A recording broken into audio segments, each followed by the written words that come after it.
प्रश्नावली 3 की बात करते हैं। निर्देशांक ज्यामिति। निर्देशांक ज्यामिति में हम बात करें, सबसे पहला पॉइंट है हमारे पास भुज। ठीक है, भुज कहते हैं एब्सिसा, यानी कि जो एक्स एक्स होती है उसे कहा जाता है भुज। सेकंड पॉइंट है कोटि। कोटि कहते हैं ऑर्डिनेट को, जो वाई एक्स के रूप में शो करते हैं। ठीक है, फिर थर्ड पॉइंट है अपना मूल बिंदु। मूल बिंदु को कहते हैं ओरिजिन पॉइंट, और इसके निर्देशांक होते हैं हमारे पास 0,0। मूल बिंदु के निर्देशांक आपसे ऑब्जेक्टिव टाइप के क्वेश्चन में कंफर्म आने वाला क्वेश्चन है। ठीक है, और मूल बिंदु ग्राफ में कहाँ होता है देखिएगा। मूल बिंदु ये जो बीच का पॉइंट है जहाँ एक्स और वाई एक्सेस दोनों काटती हैं उसे कहा जाता है मूल बिंदु। ये जो पॉइंट दिखाई दे रहा है ये है मूल बिंदु। निर्देशांक होते हैं इसके 0,0। ओके, नेक्स्ट आ जाए हम इस चतुर्थांश पे आ चुके हैं। तो देखिएगा ये जो फर्स्ट है, इसमें फर्स्ट मैंने लिखा है फर्स्ट, ये इसे कहा जाता है प्रथम चतुर्थांश, फर्स्ट क्वाड्रेंट। क्या कहते हैं इसको? First quadrant. इसमें दोनों ही मान प्लस के होंगे। एक्स इधर जो है वो प्लस का है और ऊपर की तरफ भी क्या है, प्लस का ही है। सेकंड क्वाड्रेंट की हम बात करें, सेकंड क्वाड्रेंट में देखिएगा एक्स का जो मान है वो किस में है, माइनस में है। ठीक है, और वाई का मान जो है वो किसका है, प्लस का। सेकंड क्वाड्रेंट में पहला मान माइनस में होगा और दूसरा प्लस में होगा। थर्ड क्वाड्रेंट की बात करें तो यहाँ एक्स जो है वो माइनस का है और वाई भी क्या है, माइनस का। इसके अंदर जो ग्राफ बनेगा वो दोनों ही किसके होंगे, माइनस के होंगे। फोर्थ क्वाड्रेंट में हम देखें तो फोर्थ क्वाड्रेंट में एक्स तो है हमारे पास प्लस का और वाई का मान क्या है, माइनस में, इसलिए प्लस और माइनस फोर्थ क्वाड्रेंट में इस तरीके से होगा। ठीक है, और हम बात करते हैं इससे रिलेटेड पॉइंट 4 पे आ गए हम। किसी बिंदु P के निर्देशांक, किसी बिंदु P के निर्देशांक यदि आपसे पूछे तो उसके निर्देशांक क्या होंगे। निर्देशांक लिखते समय सबसे पहले x लिखा जाता है और सेकंड क्या होता है, y। पहले x का मान और फिर y का मान। तो P बिंदु के निर्देशांक क्या हो जाएंगे आपके पास है, x, y। क्या हो जाएंगे, x, y। नेक्स्ट पॉइंट है x एक्स से बिंदु की दूरी को y एक्स निर्देशांक या कोटि कहा जाता है। x एक्स से कोई बिंदु है, उसकी y एक्स से जो दूरी है उसे क्या कहा जाता है, कोटि कहा जाता है। एक छोटा सा ग्राफ हम बनाएं, यहाँ मान लीजिए 1 2 1 2। x एक्स, ये x एक्स से y की दूरी मान लीजिए ये 2 यहाँ है। ठीक है, y की दूरी जो है ये y की तरफ कितने चले हम, 2 पे, ये इसकी क्या हो गई, कोटि हो गई। ठीक है, 1,2। कोटि कितनी है इसमें, 2। अगला है y एक्स से बिंदु की दूरी को x एक्स निर्देशांक या भुज कहते हैं। यदि हम y से देखें, y यहाँ है, y का मान, यहाँ से हम इस x को देखें तो ये जो x की दूरी है, कितनी दूरी है, x, y लाइन कौन सी है, ये वाली लाइन है हमारी y। ठीक है, ये y की लाइन है। इससे हम देखें तो x कितनी दूरी पर है, इस लाइन से x, यानी कि ये दूरी कितनी है, ये दूरी कितनी है हमारे पास, 1। तो ये क्या है, भुज है इसकी। ठीक है, y एक्स से भुज कितनी है इसकी, 1। आगे हमने देखा x एक्स पर एक बिंदु के निर्देशांक, x एक्स पर बिंदु के निर्देशांक पूछेगा तो x 0, x एक्स पे दिया है यानी कि x का तो कोई मान होगा, y आपको दिया नहीं है इसलिए क्या हो जाएगा, 0। अब यही बात आपसे y एक्स पर एक बिंदु के निर्देशांक पूछे तो इस बार x का मान नहीं दिया तो वो x क्या हो गया, 0। y पे पूछा है तो y का कुछ ना कुछ मान होगा। ओके, अगला सवाल देखते हैं। बिंदु A 2,4, B बिंदु है 3-4, C बिंदु है 0,1 और D बिंदु है -4, -3 का स्थान निर्धारण कीजिए। ठीक है, इस सवाल को हम करते हैं। प्रश्नावली 3 से इस तरीके का सवाल आपको कम से कम 4 नंबर में देखने को मिलेगा। ठीक है, इसमें आपको सबसे पहले क्या करना है, ए बिंदु दिया है जिसको 2 और 0, 2 और 0 का मतलब क्या है, 2 यहाँ x का मान है और 0 क्या है, y का मान। ठीक है, पहला मान है x के लिए, तो हम x का कितना देखा, 2, 2 ये रहा आपके पास, और y पे कितना चलना है, 0, 0 का मतलब ना तो ऊपर की तरफ जाना है ना नीचे, तो पॉइंट कहाँ है, यही है ये पॉइंट। ठीक है, मान लिख देते हैं साथ में, 2 और 0 कौन सा पॉइंट है, ए पॉइंट। अगला पॉइंट है आपके पास 3 -4, तो पहले हम 3 पे पहुँचे, -4 वाई का मान क्या है, माइनस का है, तो माइनस में नीचे की तरफ चलेंगे, -4 ये रहा आपके पास। ठीक है, इसके सामने हम पॉइंट बना देंगे और पॉइंट का नाम लिख देंगे बी, क्या है, 3 -4। ओके, मिलाना चाहें तो आप इसको ऐसे मिला सकते हैं, डैश करके मिलाएं, चाहे डायरेक्ट मिलाएं, वो आपकी मर्ज़ी है। ठीक है, ऐसे मिला सकते हैं इसको, बी पॉइंट आ गया। ए वाला पॉइंट हमने इसलिए नहीं मिलाया क्योंकि ये इसी लाइन पे, इस लाइन को बस इतना आप डार्क कर दीजिएगा। ओके, नेक्स्ट पॉइंट है सी पॉइंट, 0 पे 1, एक्स पे 0, 0 का मतलब क्या है, यहाँ है 0, एक्स पे आपको ऊपर नहीं जाना है, 0 के साथ 1 दिया हुआ है, वाई का मान कितना है, 1, 1 कहाँ है, वाई का ये रहा, प्लस का 1 है, इसलिए ऊपर की तरफ चलेंगे। ठीक है, सी पॉइंट क्या आ गया आपके पास, 0,1, इस लाइन को भी आप डार्क कर दीजिएगा।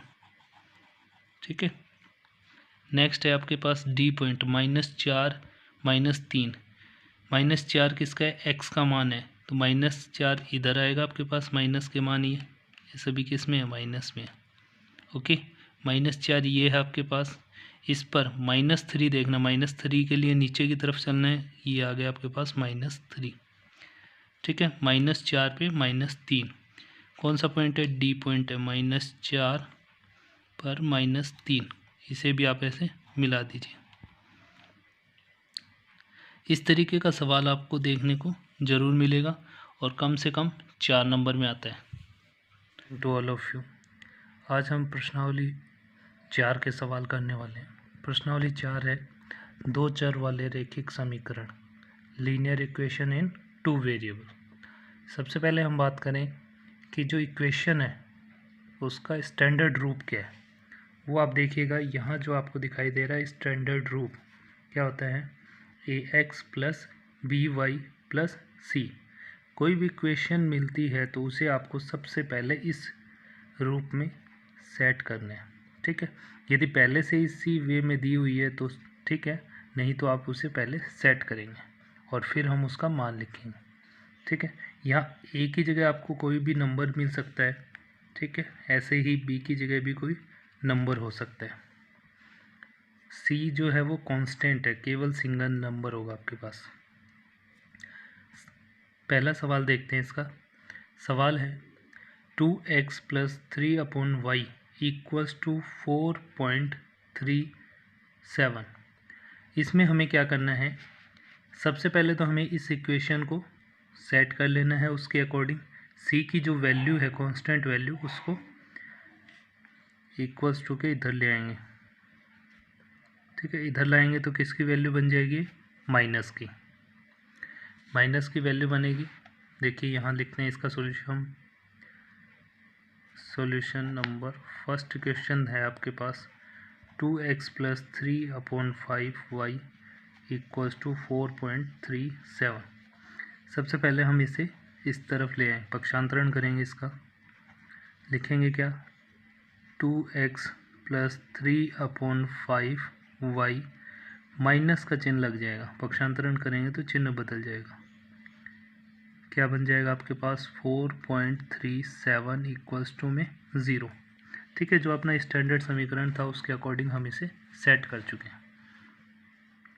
अब क्या करना है आपको, देखिए अब आपको इसका एलसीएम लेना है, सभी का क्या लेंगे, एलसीएम। एलसीएम आपको पता है क्या आएगा, 5 आ जाएगा इसका, इन तीनों का एलसीएम आएगा 5।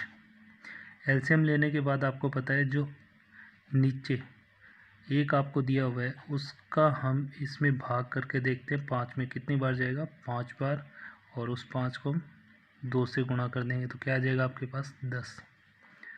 लिखेंगे इसको हम 10x प्लस, इस पर 5 में 5 का भाग देंगे, 1 आएगा, 1 को 3 से गुणा करेंगे तो 3 आ जाएगा, इसके साथ y था तो y लगा दिया। ठीक है। फिर आगे देखा हमने, इस बार इसके नीचे 1 है तो 1 का भाग हम देंगे 5 में, 5 आएगा और 5 को हम 4.37 से गुणा कर देंगे। चलिए करते हैं गुणा। 5 7 35, 5 3 15, 15 3 18, पॉइंट 5 चौक 20, 20 और 1 21, बराबर में है 0। इस 0 को हम क्या करेंगे, बट्टे के जो 5 है उससे वज्र गुणा कर देंगे। तो समीकरण आपके पास बचेगी 10x प्लस 3y माइनस 21.85। 5 को 0 से गुणा कर दिया तो 0 गया। अब ये समीकरण जो है आपके पास, जो अपना स्टैंडर्ड समीकरण था उसके अकॉर्डिंग सेट हो गई। इसमें ए की जगह आ गया आपके पास 10, बी की जगह हो गया 3 और सी की जगह हो गया माइनस 21.85। इसमें आपसे मान ही पूछे जाएंगे कि ए का मान बताइए, तो ए का मान क्या हो गया 10, बी का मान क्या हो गया प्लस 3 और सी का मान हो गया आपके पास इसमें माइनस 21.85। इस टाइप का सवाल आपसे पूछा जाता है, ठीक है। नेक्स्ट इसमें एक दूसरा सवाल दिया हुआ है यहाँ 2x बराबर y, इसको भी हम सॉल्व करते हैं। सेकंड सवाल है 2x बराबर y। तो क्या करें, हम पहले इसका पक्षांतरण कर ले, y को इधर ले आए तो क्या बनेगा 2x माइनस वाई बराबर में क्या हो गया 0। अब स्टैंडर्ड समीकरण के अकॉर्डिंग देखें तो ax यानी कि 2x बन चुका, by की जगह जहाँ कोई नहीं है वहाँ 1 हो गया, 1y हो गया। c का मान इसमें नहीं दिया हुआ तो c क्या है इसमें 0 मान लेते हैं, ठीक है। तो इसका आंसर हम सीधा लिख सकते हैं, a का मान हो जाएगा आपके पास 2, b का मान आया इसमें -1, b का मान आ गया -1 और c इसमें नहीं दिया हुआ है तो क्या है इसका मान 0, ठीक है। इस तरीके से सवाल पूछते हैं, a b और c का मान पूछ लेगा, इक्वेशन दी जाएगी आपको, ओके। अब इन इक्वेशन से रिलेटेड कुछ फैक्ट देखिएगा। सेकंड पॉइंट आपको दिया हुआ है दो चर वाले रैखिक समीकरण के अपरिमित रूप से अनेक हल होते हैं, ठीक है। कितने हल होते हैं, अनेक हल। आपको इस तरीके से कोई समीकरण दे दिया जाएगा और पूछ लेगा इसमें अनेक हल हैं या एक हल है या कोई हल नहीं है, तो इस तरीके के समीकरण के अनेक हल होते हैं, ठीक है। नेक्स्ट है थर्ड नंबर, दो चर वाले प्रत्येक समीकरण का आलेख एक सरल रेखा होगी, यानी कि इस तरीके के समीकरण का हम ग्राफ बनाएंगे तो क्या बनेगा, एक सरल रेखा में इसका ग्राफ बनेगा। 4 नंबर पॉइंट आपके पास y बराबर mx के प्रकार का समीकरण मूल बिंदु से होकर जाने वाले रेखा को निरूपित करता है। मूल बिंदु से होकर जाने वाले रेखा को निरूपित करता है। जब हम इसका ग्राफ बनाएंगे तो कहाँ से जाएगा, मूल बिंदु से। नेक्स्ट पॉइंट है आपके पास, यदि बिंदु 3,4 समीकरण 3y बराबर ax प्लस 7 के आलेख पर स्थित है तो a का मान ज्ञात करो, ठीक है। यानी कि इसमें जो बिंदु दिए हुए 3 और 4 जो है, 3 तो है x का मान, 3 किसका है x का मान, और 4 क्या है y का मान। समीकरण में आपको x और y की जगह ये मान रख लेने। सॉल्यूशन में देखिए क्या करते हैं हम, x की जगह हम रखेंगे 3 और y की जगह रखेंगे 4।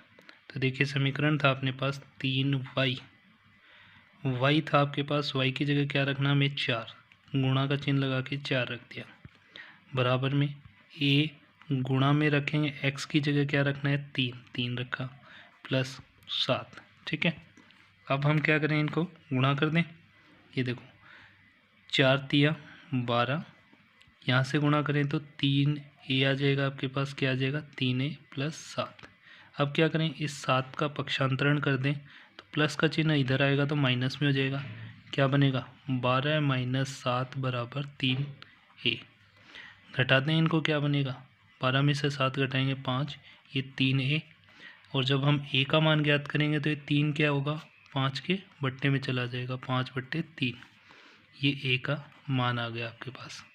नेक्स्ट सवाल हमारे पास x प्लस वाई का ग्राफ बनाना है। ग्राफ बनाने के लिए सबसे पहले हम क्या करेंगे, x जो प्लस वाई है उसका पक्षांतरण कर देंगे तो क्या आ जाएगा, माइनस का वाई। अब यहाँ जो मान है उसकी जगह हमें मान के रखना है। सबसे पहले मैंने क्या रखा, माना y बराबर 0। y को मैं क्या मान लेता हूँ, 0। तो x का मान क्या आ जाएगा मेरे पास, x इक्वल्स टू 0। ठीक है, ऐसे ही मैं माना y की जगह मैं क्या मान लूँ, 1 मान लूँ तो x का मान क्या आ जाएगा, x बराबर माइनस पहले से लगा हुआ है, y का मान क्या माना, 1, इस वजह x का मान आ गया माइनस में 1। अगला मैंने क्या किया, माना y का मान मैं मान लेता हूँ 2, क्या मान लेता हूँ 2। तो x का मान क्या आ जाएगा, x बराबर माइनस ये पहले से लगा हुआ है और y की जगह मैंने 2 मान लिया, तो ये मान आ गया अपने पास। ठीक है, इनसे हम क्या करेंगे, इनसे हम एक बॉक्स बना लेते हैं इस तरीके का और इसमें लिख लेते हैं, फिर इसका हम ग्राफ बनाएंगे। बॉक्स बनाएंगे तो 3 मान हमें ज्ञात करने होंगे। ठीक है, यहाँ देखिएगा आप, y का मान आपने क्या रखा, 0। y का मान 0 रखा तो x का आंसर क्या है आपके पास, 0। y का मान 1 रखा आपने, y की जगह 1 रखा तो x का मान आया माइनस का 1।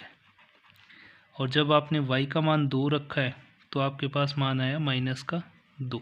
ठीक है, अब इसका हम ग्राफ बना लेते हैं। ग्राफ बनाएंगे तो देखिएगा क्या करना होगा हमें, ये हम बनाते हैं इसका ग्राफ बनाते हैं हम इसका।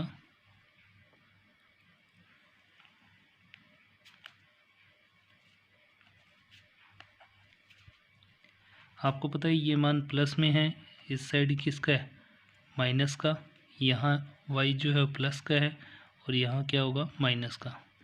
अब इस टेबल में हमने देखा कि मान हमें 2 तक के चाहिए, तो हम या तो 2 तक लिख लें या 3 तक लिख लें। ठीक है, 3 तक ले लेते चलो, -1 इधर -2 और -3, इधर -1 -2 और -3, यहाँ 1 2 और 3। ठीक है, ग्राफ बनाएंगे तो देखिएगा सबसे पहले हम x का मान देखेंगे। यहाँ हमें क्या करना है, पहले x का मान देखना है। x पे कितनी दूर जाना है, 0 तक। x ये रहा, 0 का मतलब यहीं है, और y पे भी कितना जाना है, 0। इसका मतलब ये फर्स्ट पॉइंट तो यहीं आ गया आपके पास। ठीक है, नेक्स्ट देखा हमने -1, x पे क्या देखना है, -1, x पे -1 इधर है, ये रहा आपके पास x पर -1। ठीक है, अब ऊपर कितना जाना है, 1, y की तरफ कितना चलना है, +1, तो यहाँ आ जाएंगे हम। ठीक है, यहाँ आ गए हम, पॉइंट लिखेंगे तो इसका क्या बनेगा, पॉइंट बनेगा -1, पहले x का पॉइंट लिखा जाएगा -1 पर y का मान 1। ठीक है, यहाँ क्या है, 0 और 0। नेक्स्ट पॉइंट देखना है हमने, x -2, x पे कितना, -2 और y का मान क्या है, 2, तो -2 पे 2 तक जाएंगे हम, यहाँ पहुँच गए। ठीक है, दूसरा पॉइंट ये आ गया आपके पास, क्या आया ये पॉइंट, -2 पे 2, -2 पे 2। और जब हम इसका ग्राफ खींचेंगे तो कैसे खींचेंगे, ऐसे एक स्ट्रेट सीधी लाइन, ऐसे एक सीधी लाइन हम ड्रॉ कर देंगे यहाँ से, जो कि इस मूल बिंदु से होकर गुजरेगी। ठीक है, लाइन कहाँ से गुजरेगी, मूल बिंदु से। ये इसका बन गया ग्राफ। ठीक है, ये हुआ आपका सवाल कंप्लीट। 4 की प्रश्नावली में इसी तरीके के सवाल आपसे पूछे जाते हैं।